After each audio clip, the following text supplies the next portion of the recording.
welcome to Earth is Waking Up. I'm your host, Jeremy Anderson, and today we've got a special guest, Sandra Fazio.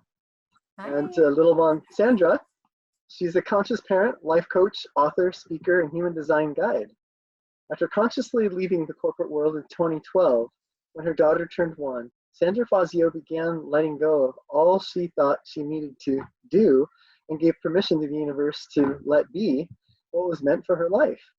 Sandra brings a very real, raw, and relatable energy to all her connections in life as a conscious parent and life coach, author, and speaker. She's originally embarked upon the work of conscious parenting of Dr. Shefali, who's amazing, in 2014 and founded the Conscious Parent blog, which offers an open, authentic, and honest, fresh perspective from her ever-evolving life experiences as a mom in spirit. Sandra is passionate, let me tell you, she's passionate, she got that there, about all things life, and has recently been empowering others deeper into their soul's truth as a human design guide. She loves helping to raise one's collective self-awareness and making this world better for our children and to live and lead and for generations to come, which fits in perfectly to the topic around inspired change and waking up. Yeah. Regardless of any title that another may associate with Sandra, she aligns with being the voice and vessel of vulnerability. And as she continues to evolve, she invites others to remain ever so authentic and open to being in their truth and shining through the greatness that is unique to their existence. Welcome to the show. Thank you, Sandra, for being Yay. here. Thank you for that. I'm going to have to summarize that in like fewer words, but hopefully that captures a little bit. I think that's Yeah. amazing. So maybe start with how you got onto your path of awakening. What brought you from, so you left corporate like I did a Yeah. few years back, and Okay. feeling maybe called, like maybe explain. Yeah. No, I love that. And I, so it's so different for all of us. And so for me in particular, there's always been a knowing that I'm here to do something on some collective level. And I don't know that I ever knew what that was at the time. And I'm slowly merging into it by everyday experiences and, personal exploration. But, I followed this typical pattern of life that everyone says, just go to school, do this, do this, do this. And so I did that and I did it well and I enjoyed it. And I, integrated my whole personality and passion into whatever it was I was doing at the time in the corporate world and whatnot. But it really wasn't until officially that I became a mom. And then, oh my goodness, that whole lesson finally showed itself. And there was a naivety. I say this very openly in my book, in my interviews, and any conversation my work of coaching, like there was this naivety that I thought because I had everything kind of chop, dotted I's, crossed T's, and spreadsheets and color coded and Outlook and all these beautiful things that motherhood was just going to flow. I mean, again, I always say like, well, duh, why wouldn't it have, how lucky for my kid to pick a mom like me to have her little book ready. So, yeah. And so it really, I got tripped up fast because I got pregnant at 39, which took a little while to get pregnant. So then there was all this stress and anxiety. I got married at 35. So even then, just like a whole new thing of marriage. And then our daughter came not just a month early, like from the planned date that we had a C-section on. She came a whole day before the C-section. Wow. So then that threw me off completely because I didn't have it on my calendar on that day to have everything ready in the dining room. I had it on another day. And so when I got rushed to the hospital because I had some previous pregnancy matters happening, there you go. I was thrown into it like full on fire. And so I went into this as naive as one. And I came out like, okay, wow, here we are. Let's do this. So my daughter really, right away, like just my instant awakener. And so the first year really proved its own challenges in a lot of ways. I still was working and I had the pleasure of a career where I was able to be at home and kind of have some comfort around my home and whatnot. But by the end of that year, going into her first year, I just, it's a nudge, it's a knowing. It's like people showing up here. There's a knowing, there's whatever it is, something brings you to that moment. And so for me, I was talking to my husband at the time. I said, yeah, I'm not doing this corporate thing any longer. This is definitely not the path I'm called to stay on. I know in my being, in the cells of my being, like this path of motherhood is where I'm here to really grow my fullest. And, by her first birthday, I had given my notice. I was with the company quite a while at that point, almost, I think 10 years. Like I was there for quite a while. So I had a lot invested, so there was a lot involved, and financially and all these other things that we strap ourselves to. And then really from year 1 to year 3, it's like an undertaking like no other. And I know you have kids, and, we all have our experiences. So for me, I was thrown in big time, and we went through a lot of unknowings around some of her developmental struggles, and there were some delays, and then there was just a lot of screaming and tantrums and emotional matters. And I was so intense. I'm already very just passionate and intense in nature. And so I came in with like, why isn't it following my plan? Like it's not in here. What do you mean? So I tripped up a lot. I was highly anxious, and a lot of guilt, all the stuff, all the shadows that one can absorb in any new journey. And little by little, as we were peeling back and figuring things out, and always keeping an open communication with my husband and I, we would just see things. And thankfully, we're open enough we weren't ever in denial. Like, that's not feeling right, or that feels this, or that feels that. And so this is where the beloved Dr. Shefali must have heard me in the universe, in the ethers. And she's like, oh, there's my first person that conscious parenting will so align to. She must have radared my soul. And May 18th, 2014, I say this in every conversation, but I was in my kitchen making minestrone soup, and I hear Oprah in the background, like, if you're a parent, I've got the thing for you, Dr. Shefali, conscious parenting tonight. I'm like, drop, done, record, I'm in. And so that day changed my life. And I started my blog from there. I think I texted 50 people, like, I'm starting this thing. I don't know about you. And so this work was absolutely where I was called to meet my own evolution. And it didn't mean, and it doesn't mean, we haven't truly endeavored some of these physical, practical things at hand with our daughter's biomedical challenges, which that in itself, like, I can breathe so much lighter, and I can feel that breath even now coming up, because I held so much trauma in those cells around the journey and the unknowing and the fears and anxieties and wanting to fix and all these kinds of things. And I recognized at a deep level, like, for you to even be what Shefali would say, like, the guide and the usher of your child's own thriving spirit, like, you better get really straight with yourself. Yeah. And so this was kind of the raw entry point of, okay, I called this in.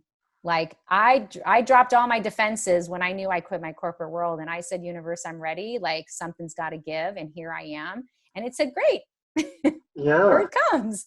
And so what sort of, for any of the listeners that might be questioning and wondering as they're working their corporate job, like, maybe not quite feeling a full sense of satisfaction or happiness, like, what sort of signs do you think that they might want to pay attention to? I love that question. I just got that recently on another conversation with someone.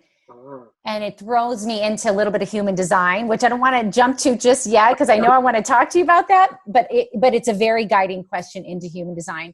I would just say, just outside of any of that, because I didn't have human design at the time, so I can't even tell you that was anywhere in my radar to know that. Plays a role in our lives. Oh yeah. But now that I know my human design, I'm like, of course it was always there. It just needed to get in, I had to get out of my own way to kind of hear the message. So I would say, pay attention to your body. Really, truly. what and how is your body speaking to you and through you and really for you, right? So I just had like, I've always been aligned and in tune. I've always known I'm an older soul. I've been told my whole life, you're so sensitive and you're so this and all these labels that felt so yucky and wrong and bad in the day. And now I'm like, these are my superpowers. Right.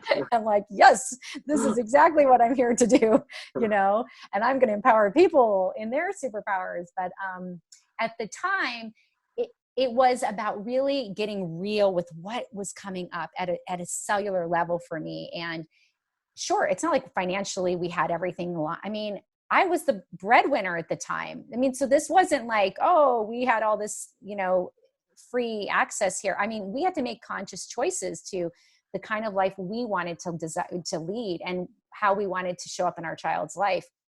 So I would say the minute your mind wants to interrupt and even give you a story about like your finances and your, all these other things, I'm not saying there isn't truth in it. And I'm not saying just jump this, cold turkey, but really get really real with what it is and pay attention and ask some deep questions around your body. Why is that coming up? How many times is that coming up? Where am I feeling it most? Is it in my heart? Is it my chest? Is it my belly? Is it my, is it my, my head? Like, where is the pressure surmounting? And what is the fear that's coming with it? Like really understanding the story behind it, the fear behind it, the anxiety, because that's the mind that's trying to like keep you really low in the vibration of it, in the fear of it. The universe will always support you when you stay aligned to your journey. I mean, so maybe could you maybe talk about some signs that people could notice if they're out of alignment with who they are and who they're here to be? Oh yeah, I think that's great. And I would say the first thing is just, the first sign is how much is your mind chattering at you? Where do you, when you take the story out of it, when you take the fear out of it, when you take the conditioning out of it and all the what ifs and the coulds and the shoulds and all of the drama that wants to have its presence in this big stage play that you're creating for like this audience to go, I want to be in suspense, then you take all that away. And if you're standing there bare, truly naked, like soul to soul, like your soul looking in the mirror of its own self, and ask yourself some real questions, what keeps me stuck? What's keeping me attached to this? What is it that I'm expecting this of myself or of others? And where has this played out in a pattern, in a theme in my life over and again, over and again? And what is the sign I'm not paying attention to? Where am I in denial? Where am I, afraid to really get clear? Because I feel like that's not going to help me. I think that it's better to just hold on to something because I want instant gratification. So these are hard questions. They seem so easy. They're years of work.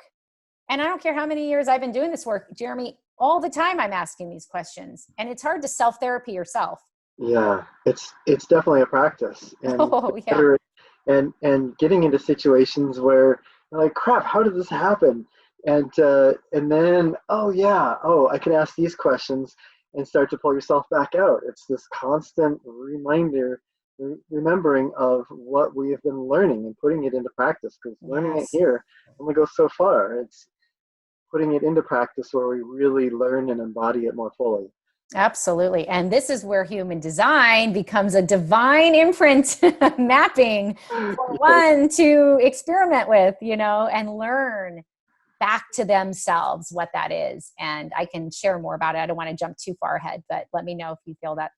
So are you saying that, I know I was raised in religion, and Right. it seemed like one answer fit everybody. Right. Of course. But it sounds like what you're saying with this human design is maybe we've all got a different template or something. Like, oh yeah.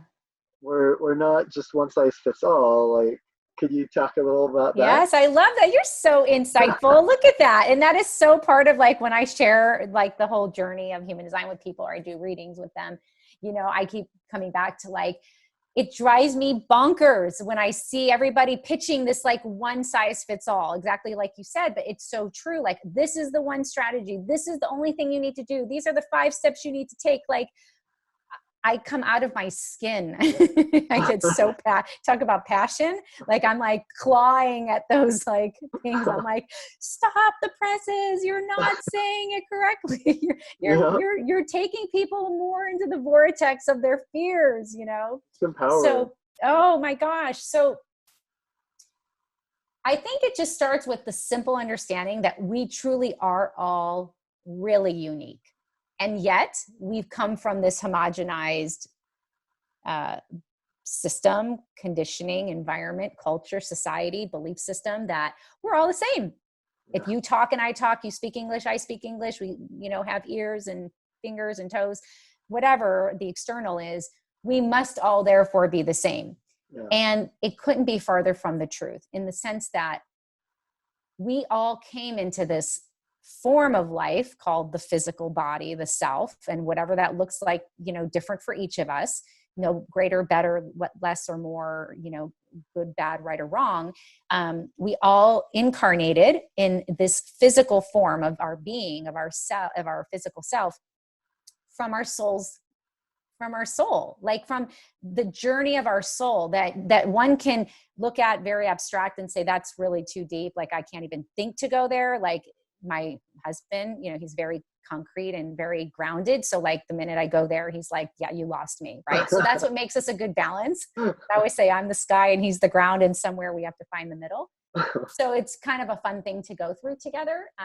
Anyway, so if you just for a moment, anyone listening, just take yourself in just a zone of just openness and say, okay, if I were just to entertain this idea, it's not a belief, it's just an idea that, there was the soul that chose this body to kind of come do its thing and be very instrumental and like navigate itself into this thing we call life and bring its gifts and its genius and its purpose and its, it's genius into this world. And if we can do this individually, then collectively, we can make such a huge impact for humanity, while we're here.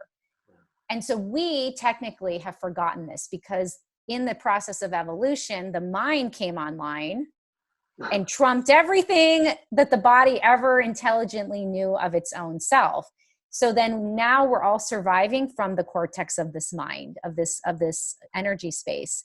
And it's brilliant and beautiful and wise, and it's there in so many serving ways. It's just not there to guide us in a sense or decide for us. It's there to just like take the mysteries of life, help create curiosity, give us profound insight, be like a filter of its own way, but then trusting back into the intelligence of this body, because that's where the soul is really housed. It's in this body. It's not up in the mind. The mind is just like a passenger, but we've made it the driver. We're like, oh, hey, we're a little different than the bears out in the field. So we're better. We're just, we're smarter. We've got the frontal cortex, the neocortex, we've got all these pretty cool things. So we're just going to be the drivers up here. And this is what's taking us off our path and away from the truth of remembering our own uniqueness. So all of this other stuff that we've been imbibing and, and breathing in, called religion and institution and whatnot, I'm telling you, it's crumbling for a reason, because humanity can't keep evolving under these pillars. They've served their purpose for the time that they're needed. And now you can see, just by putting together a summit called Earth is Waking Up, you're already foretelling, like in just the name, like things have to shatter in order for things to rise anew. So that means even we need to shatter, like at a egoic level, right? All these stories, all these fears, and if we're going to hold on to any of it, let it move us and fuel us, not like stifle us and keep us stuck and down, in the untelling, the non-truth of our being. You know what I mean? To die a million deaths as we transform all those parts of ourselves and crack our heart wide open as many times as it takes. Totally. Absolutely. And this is where like conscious parenting speaks so much to like that inner work and that shedding of skin and like learning how to reparent your own being and, you know, inner child or your pain body, and all the wisdom teachers will bring their own kind of flavoring to it. And I say, take it all in context, you know, but find your synthesis, find your mixture that's going to taste right for you. Not everybody's interpretation, mine nor yours nor anybody that's got any, you know, sharing out there, knows you better than you know you know. So just take what feels aligned and like go back into the body like we talked about and like feel into, okay, where is that truth for me? My truth is my truth. It's not that's yours, you know. Yeah. But if we all serve our truth, look at what kind of like amazing revelations and epiphanies we can have as a collective. I think it's just exciting. I want to live forever to see it.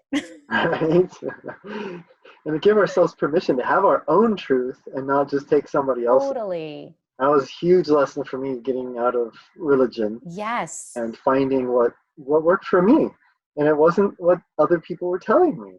Totally. And it took a while to learn and process through, well, to practice, to get better at not caring what anybody else said, what anybody else thought, and really find out what my intuitive, whether it's coming from here or my body or just a claircognizance, just a knowing that that was what I was meant for, not those other things. I love you brought that up because I am a clairsentient and a claircognizant, and that is part of why I knew and how I knew. So for me to say to somebody like, this is the way that you're going to know, it's the way that it was for me. Somebody else, it's, you know, they have they can see things, or they're, you know, they have a sensitivity to their environment. So there's a different way that they got to feel into that truth. So yeah, back to what you said, like just the more we can get out of any one size fits all and embrace the individual, like in human design, there's a lot of conversation around the year 2027, and that this is now the precipice of yet another, like we're on the precipice of another experience of the human evolution, moving into deeper into our solar plexus. So this is an energy field that has often been a motor, but is now going to become like an awareness center.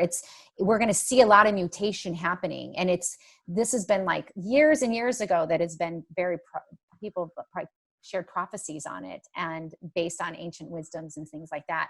I'm telling you just from my own experience, this is why I was given the journey I was given, because my daughter is actually in transition of that new evolution. She is like helping to wake up humanity given her own nature. And so we've kind of been engaging in doing this whole, you know, journey together through human design, through conscious parenting. And it feels so lonely. Like, how are we doing this, but nobody else is doing this? Yeah. And sometimes you have to be a little ahead, and not better ahead, but just you're given this like blueprint to say, oh, you need to kind of go pave the path a little bit to kind of help, because the rest is coming. Yeah. So someone has to dare it. I mean, someone has to be called to the forefront in whatever their life's work is calling them, you know? And I feel we have this responsibility, right? As the generation that we are, ushering in these younger generations, that so many of them are so enlightened, but yet the framework of our society is still so archaic in some ways. Yes. How can we play that role in readying it for them and readying them for it, so that they can kind of take over and so human design, how is this a tool that can really support us in that process? This is the hardest part of explaining, because it's a rabbit hole. So I'm trying to get better. And I'm so passionate. I know, right? This is like the Oscars acceptance speech, and you're getting like, wrap it up. Okay. Essentially, it's a synthesis of your birth info. So you can go into like mybodygraph.com just to start, type in your birth info. Your exact time of birth is very important. Has everything to do with your time of birth, where everything was at the moment of your birth. And exactly like, and you know, celestial, like cosmic, everything planets wise and whatnot in the cosmos, like it makes an impact of who you are in this life. So you put your info in and it will bring up not just what was going on the day you were born, but it will bring up your integrated of your soul in incarnation, when your soul came into play in 88 days before your birth. So kind of like third trimester. So kind of, I always sample it like, well, the soul was like out there in the ethers. And then it was like, oh, hey, I'm kind of getting ready to like land. I'm coming in from out here and I need to find a body to like, get into. So my soul was like, oh, that lady looks kind of okay. I think she can take, let me look at the description of this work. Yeah, I think she's going to be okay. So implant, imprint, whatever you want to call it. Like just, and so I kind of have it as a storytelling fun way because it makes it so practical, but like the soul comes in and imprints. And it brings the story. It says, this is the path you're on. This is everything you need to know about your vehicle. Call it your body, call it your car, call it whatever metaphor you want. Now it's your job and your sovereign right to get this vehicle moving in alignment, in calibration into this world and doing it correct for you. Don't worry about every other car out there. If you're gonna merge in lanes, you're gonna take the ride with them. You're gonna have a lot of different destination stopping points, but you better really. What's that? Might get messy. You might find some potholes. Right. Yeah. But if you want to go crashing all day long, go for it. But if you want to kind of like stay your lane to some degree, here's a little bit of the manual, like I'll give you a little bit of insight in how your vehicle works. So human design gives you an understanding, like a base understanding of your aura type. What does that even mean? Well, are you an energy being? Even by the virtue, sure, you're breathing and you're living and your energy, there's energy in order to live and breathe, but are you really like 24/7 an energetic being? Yes or no? And you'll learn that through human design. And if you aren't, you need to understand how to harness your energy. It's a whole different level of using that energy more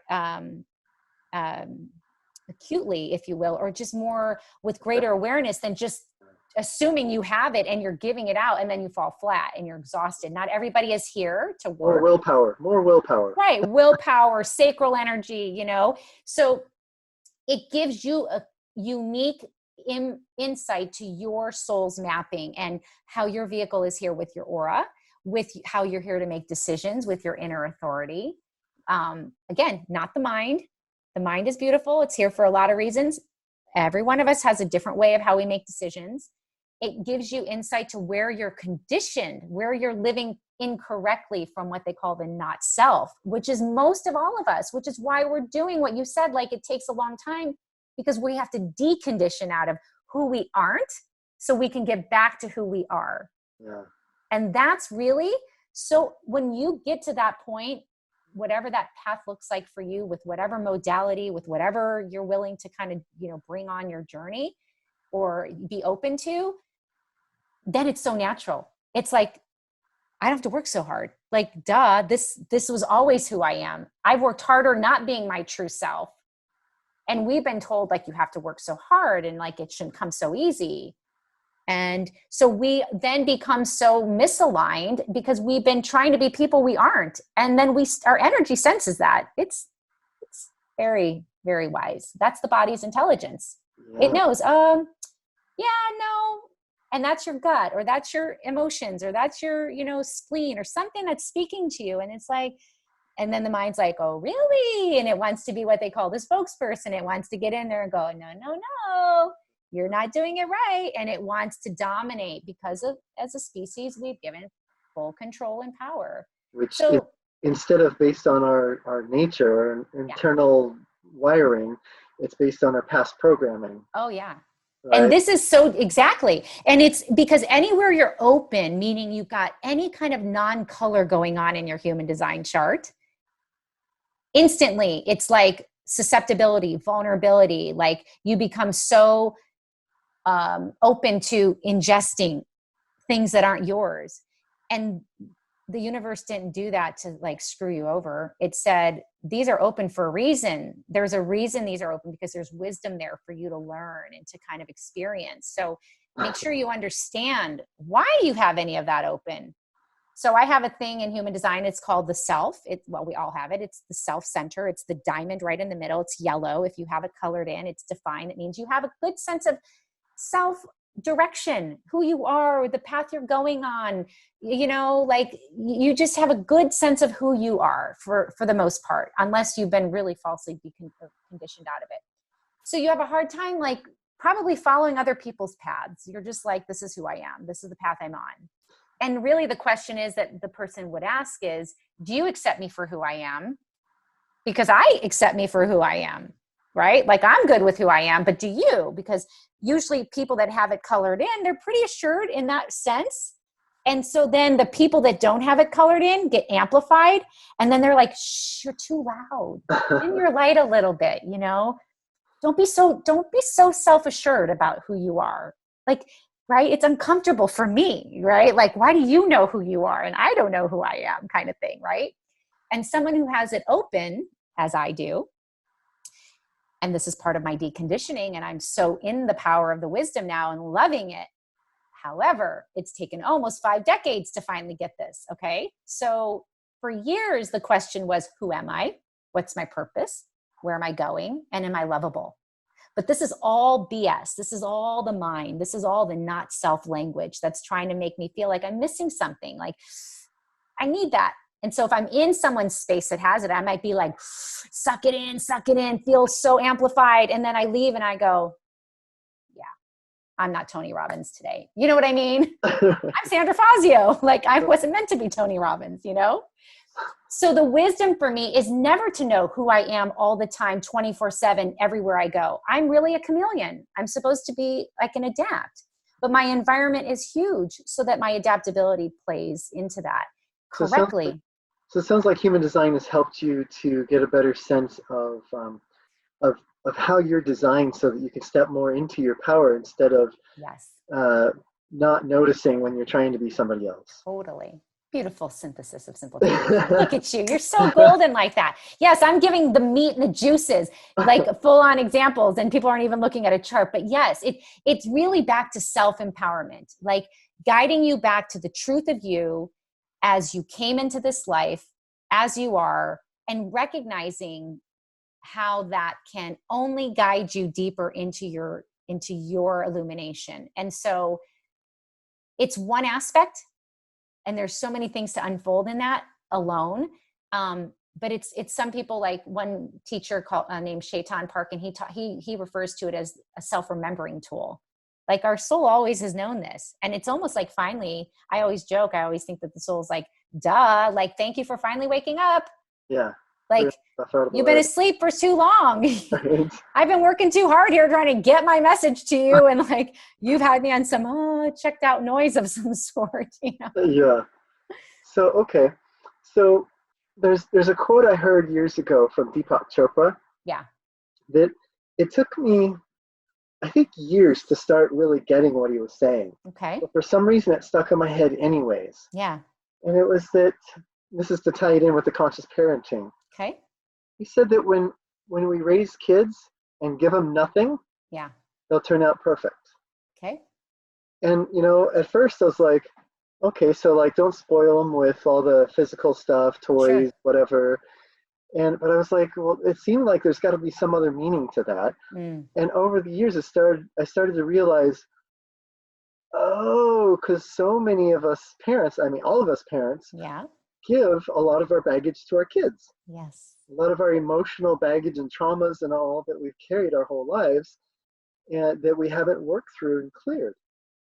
And so human design and gene keys that you also work with, yeah, give us a way to start delving deeper in and clearing some of this stuff, working through it. And I wonder if you could talk a little about how we could become better parents and more conscious parents so that we can raise conscious children. Yeah. And that's, yeah.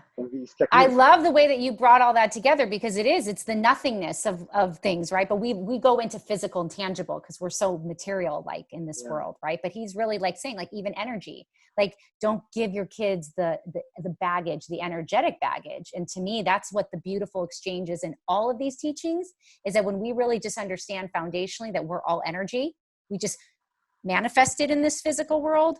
We're going to kind of leave energetically and then do whatever else with our soul that we're meant to. Then we don't look at any one thing as like a tangible. We're just like, oh, everything's collectively impacting itself all the time. So back to like, how do you bring this into the respect of human design and conscious parenting? So always knowing who we are, getting really clear, really unpacking, like you said, like unpacking or getting through the layers of all that gunk, doing some decluttering, if you will, so that, we start anew, we start afresh with this, entry point with our children, right? Because they're coming very pure, very clean. Now they are, and there's still a connection there karmically and with their own soul. Like, they chose you, they chose me. My kid knew exactly who she picked as a mother. That's what I say all the time. Like, let us not be fooled here. As much as I've been a martyr and a victim and dramatic in this whole path, I go, she divinely picked me, and I needed her one child, this one spirit to wake me up. I didn't need 6 kids. I needed this one only. And when I've really looked at like the layers and layers of work that I've had to go back in to kind of even peel open for things like human design and gene keys and conversations like this to even be open to, it's been an interesting exploration. And so, yeah, I feel as if when we can just understand that this stuff is the awareness of these gifts that I love to call them, these wisdom gifts. Because if you call them a system and a tool, everything to me feels so logic and so like fixing and strategy. And, I'm just not a fan of that. So if I look at it like a wisdom gift, it's like, as we're evolving, these gifts are coming more and more into the mainstream because there's a resonance that's like bringing it all in. It's saying, oh, this isn't so foreign after all. The soul's like, yes, I've been ready for this a long time. Thank you for showing up, So the more we can use these gifts to open ourselves up, clear out that energy, understand the karmic ties to them, which Gene Keys helps us do in its own way. Human design helps us to see. It gives us insight and liberation and actually like full acceptance of, oh, I can see how I've been carrying that story my whole life. I can see how I've been playing into that shadow my whole life. I can see that this has been a history of ancestry coming into me, So the more we can attune to that, then that invites us greater depth to our kids. So then you bring this together and now you can see your children and you with understanding your individuality, your own unique spirit, and you have a greater sense of compassion and depth for the dance that you're on this path doing together, Because just like us, our kids aren't one answer or one size fits all either. Oh, They're no. very distinct and different, right? Oh, and yeah. so I think what I'm hearing too is that by knowing how we're wired, how we work, and knowing how our kids work, we can start to adjust how we interact with them. Absolutely. To bring them up in their strengths without putting anything on them, just supporting them and drawing out the strengths from them.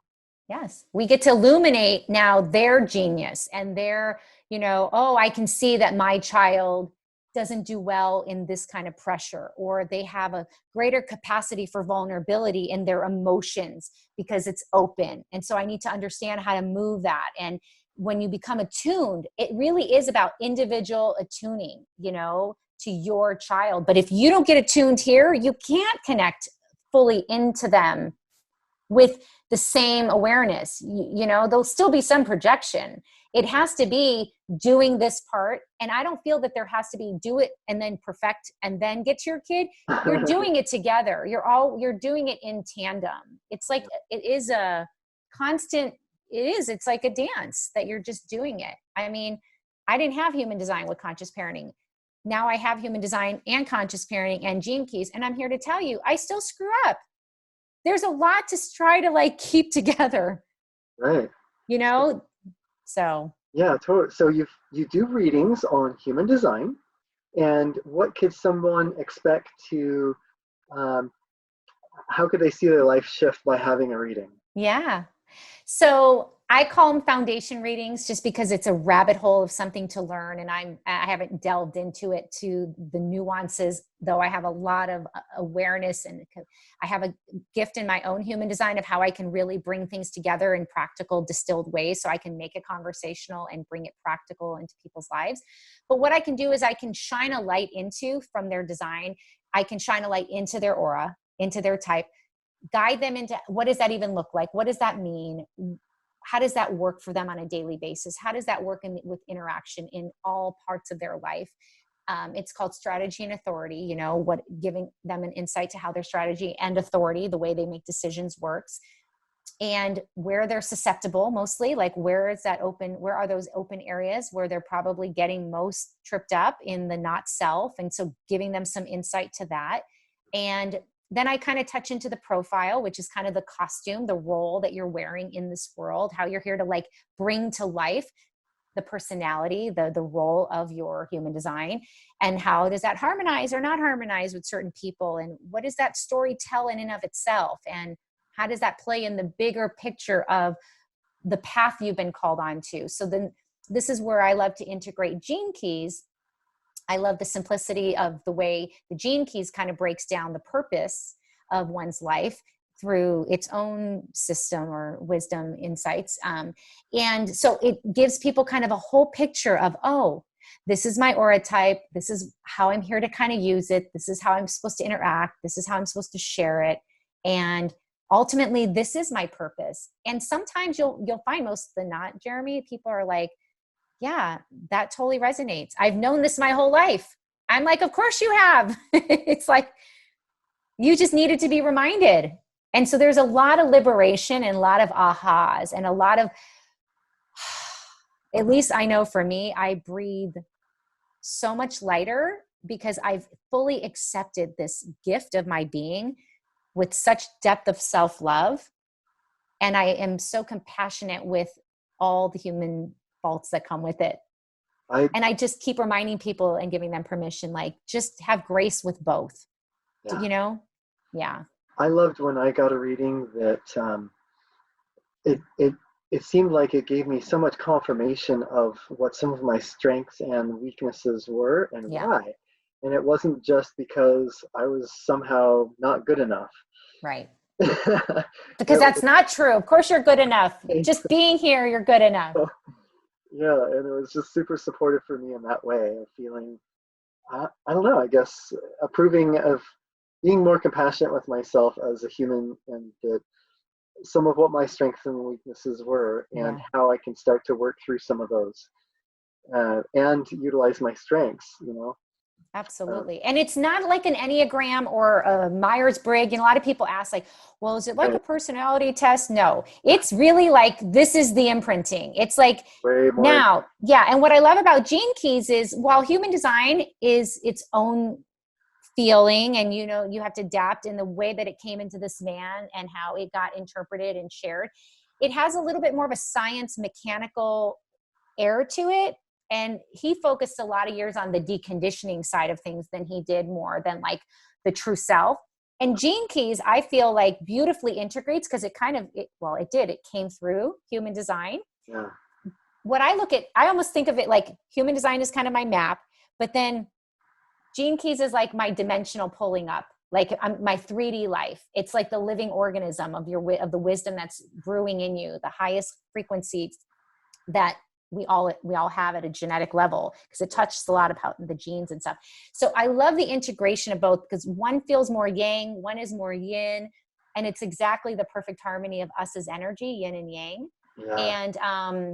And so it reminds us, and it keeps illuminating the genius within all of us, you know, and where to keep moving into the strengths of our of our essence of who we are. So, and even human design, when it came into Ra Uru Hu, the man that it channeled into in 87, he said it was all for the kids. Like if the adults got it, that's fine. But like this was really this was coming into the higher consciousness of the universe, which we all got imprinted with, but he just happened to be the heretic, the channeler, the clarion. He was the clarion. And that he had to like blow the whistle and like, woo, I got something to tell y'all. But it was really about the future. It was all about like, let's understand this for our children's sake. And that's what conscious parenting does. You know, same thing. It's let us get out of the old paradigm of the way we're parenting, break down all the structures. Yeah. So conscious parenting, can you give us some of the tenets, some of the basics around what that is? So it's, you know, the essence is that it's not about parenting your child. It's about parenting inside of you. It's the child within you, and whatever that is for all of us. And that can be based on any foundational teaching or insight given, you know, spirituality, consciousness and whatnot, the shadow, the pain body, the inner child, the not self, you know, they're all kind of interchangeable. That's why I don't ever attach to like one way. I'm like, oh, they're all saying the same thing. They're just kind of constructed in their own beautiful interpretations. And it's up to us to kind of like be a Baskin Robbins, if you will, and just pick the flavors and kind of create our own cone and feel what, you know, what tastes good to us. So conscious parenting is really about the inward of parenting. And in that, like you touched on, when you're cleaning in here and you're going in and you're kind of deconditioning, if you will, or you know, decluttering, or, you know, you're unpacking all this stuff, then you're not doing the external, which is projecting the ego, projecting the expectations, projecting the woulds, the shoulds, and all the perceived false beliefs that we've been raised around in the hierarchical era that we've been living in. Right. In human design, the last 400 years has all been around the hierarchies. And we're moving into an era in 2027 called the year of the sleeping, or for the next 400 years, we'll be entering the sleeping phoenix. The phoenix is a symbol of burning and rising. And there's no mistake that we're looking at what's going on in the world, which I barely pay attention to. Literally, thankfully, I know not to. But the little bit I do see, everything's breaking down because it has to. If it's gonna build anew, if it's gonna, you know, like it's the seasons of life. Things have to die for things to rebirth. Yeah. Yeah. So all of it is synergistic, you know, because the soul is like constantly out there just feeling into the evolution of it all. And people have to be ready for it though, Jeremy. It's not for everybody. It really isn't. And maybe this lifetime, it's not for everybody. For me, it was like my life path 9, like I'm here to finish this damn thing. Like, that's what I was told. I'm like, get your stuff done, lady. You've got so many years left in this physical life because I don't know what the next path brings. Those of us that are aware enough and interested enough are the ones that will shift it. Oh my gosh. Yeah. So, okay. Yeah. So you've got a new book out. Can you tell us about that? Yeah. Oh, well, I mean, I just high level, I have it here. I'll share it. It's called Permission to Feel. Mm-hmm. It's a poetry book. It's got over 140 poems that I channeled. And I say that because it's zero logic. This had nothing to do with Sandra having a mission or an agenda to write a book. It wrote me in this whole path of what we're calling evolution, awakening, transformation, and growth. And it really is a foundational example and manifestation of my own awakening into feeling this humanness and spirit together, because I do fly up here so much and I need to be grounded, right? And feel that human aspect and touch into feelings and emotions and experiences and all that, because the higher self of me knows like I'm here to kind of bring it into some other, you know, experience for humanity.